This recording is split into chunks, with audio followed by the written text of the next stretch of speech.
Assalamualaikum warahmatullahi wabarakatuh. Nama saya Diastani Ngaprinda Sandi, NIM 30. Nama saya Titin Sumrotulaili, NIM 97. Saya Siska Widyaratna, NIM 92. Saya Wulan Anggraini. Halo, nama saya Muhammad Salahuddin, NIM 1. Sebenarnya saya akan menjelaskan pengertian kustodian. Kustodian adalah pihak yang memberikan jasa penitipan efek dan harta lain yang berkaitan dengan efek serta jasa lain, termasuk menerima dividen, bunga, dan hak-hak lain, menyelesaikan transaksi efek, dan mewakili pemegang rekening yang menjadi nasabahnya. Adapun jasa penitipan yang dimaksud di dalam pasal 1 angka 8 Undang-Undang Nomor 8 Tahun 1995 di atas diperjelas lagi dengan ketentuan yang terdapat di dalam pasal 1 angka 16 Undang-Undang Nomor 8 Tahun 1995 tentang pasar modal yang menyatakan bahwa penitipan kolektif jasa adalah penitipan atas efek yang dimiliki bersama oleh lebih dari satu pihak yang kepentingannya diwakili oleh kustodian. Kemudian adapun pengertian kustodian lainnya, yaitu pihak yang ditunjuk untuk mewakili kepentingan investor untuk mengawasi ketaatan manajer investasi terhadap KIK, bertanggung jawab untuk menyimpan aset reksadana, menjalankan transaksi efek sesuai perintah manajer investasi, melaksanakan administrasi reksadana, menghitung nilai aktiva bersih, dan memelihara catatan data investor. Kemudian ada bank kustodian. Pengertian dari bank kustodian adalah bank umum yang telah mendapat persetujuan otoritas jasa keuangan sebagai bank kustodian dalam kurung peraturan OJK nomor 21 POJK.04/2017. Bank kustodian atau disingkat kustodian adalah suatu lembaga yang bertanggung jawab untuk mengamankan aset keuangan dari suatu perusahaan atau perorangan. Bank kustodian ini akan bertindak sebagai tempat penitipan kolektif dan dari aset seperti saham, obligasi, serta melaksanakan tugas administrasi. Dalam Peraturan Bank Indonesia Nomor 7/4/PPI/2005 tentang prinsip kehati-hatian dalam aktivitas sekuritisasi aset bagi bank umum, pasal 1 ayat 13 menyatakan bahwa bank kustodian adalah bank yang memberikan jasa penitipan IBA dan harta serta jasa lain yang berkaitan dengan sekuritisasi aset sesuai dengan ketentuan yang berlaku. Bank kustodian merupakan salah satu lembaga penunjang di pasar modal sebagaimana yang diatur di dalam pasal 43 sampai dengan pasal 47 Undang-Undang Nomor 8 Tahun 1945 tentang pasar modal.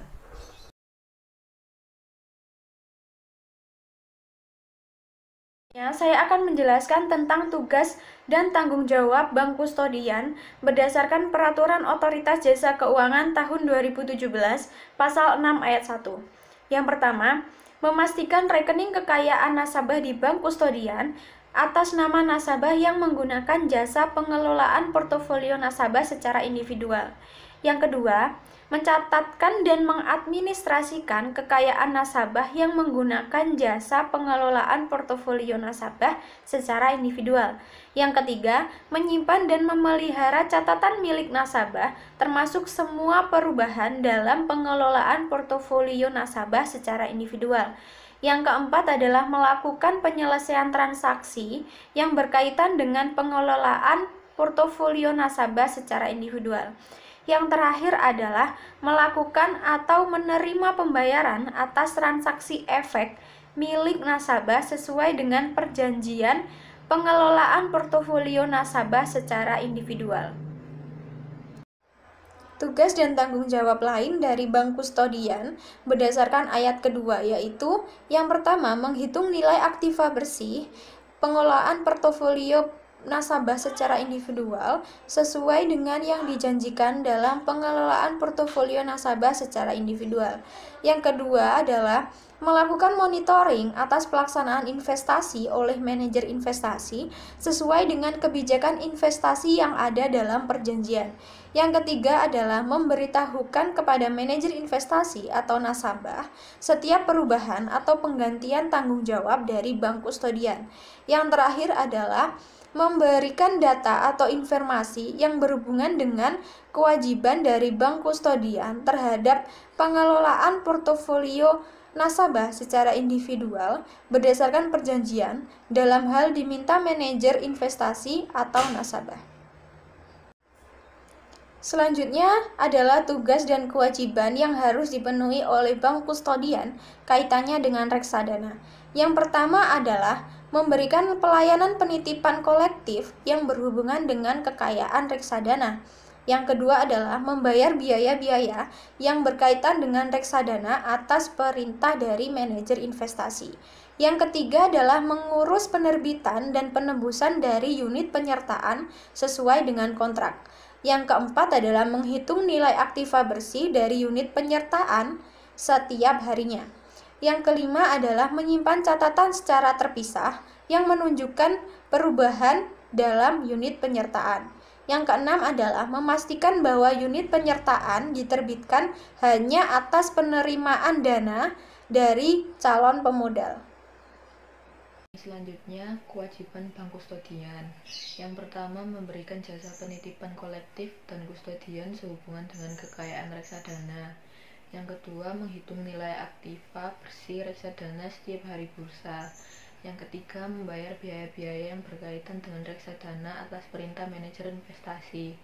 Yang keempat, menyimpan dan memelihara catatan secara terpisah yang menunjukkan semua perubahan dalam jumlah unit penyertaan, jumlah unit penyertaan yang dimiliki setiap pemegang unit penyertaan, nama, kewarganegaraan, alamat, dan identitas lain dari para pemegang unit penyertaan.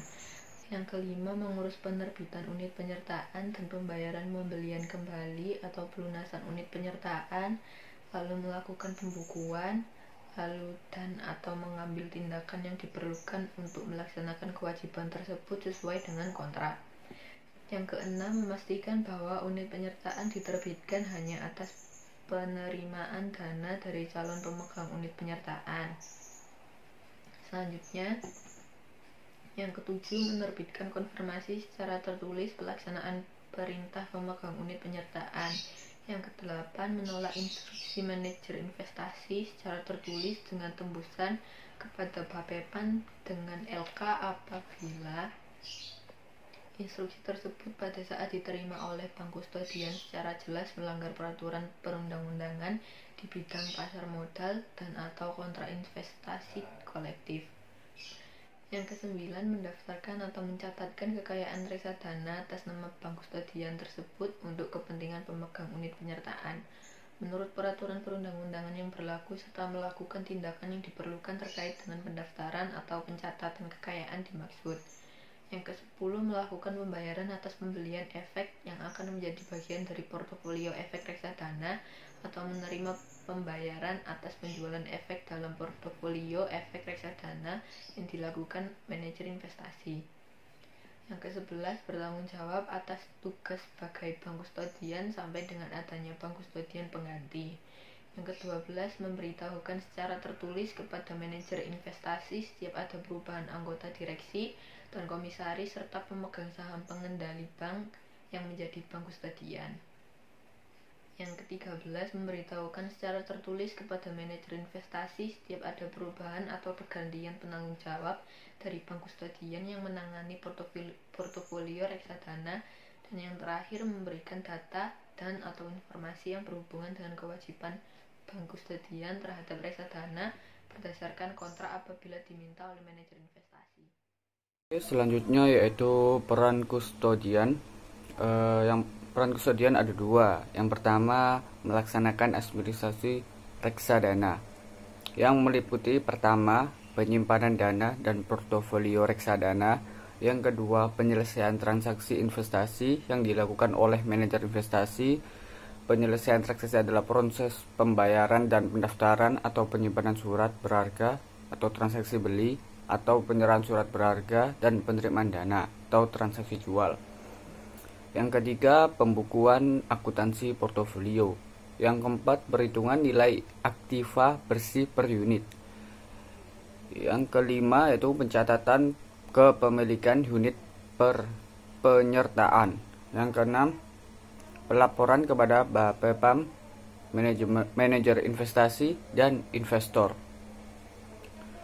Yang kedua, peran kedua yaitu memantau kepatuhan manajer investasi dalam hal transaksi investasi. Syarat bank umum menjadi kustodian. Yang pertama, permohonan persetujuan bank umum sebagai kustodian diajukan kepada Bapepam. Yang kedua, rekomendasi dari Bank Indonesia bahwa bank dapat melakukan kegiatan usaha sebagai kustodian ditinjau dari tingkat kesehatan bank. Yang ketiga, laporan keuangan tahun terakhir yang telah diperiksa oleh akuntan yang terdaftar di Bapepam. Yang keempat, daftar biaya untuk jasa-jasa yang diberikan. Yang kelima, program keamanan kegiatan kustodian. Yang keenam, pernyataan direksi yang berisi bahwa pertama, bersedia untuk mentaati semua ketentuan peraturan perundang-undangan yang berlaku khususnya di bidang pasar modal. Kedua, peralatan keamanan telah memenuhi persyaratan minimum sesuai dengan peraturan Bapepam. Dan yang ketiga, administrasi kustodian terpisah dari kegiatan bank lainnya.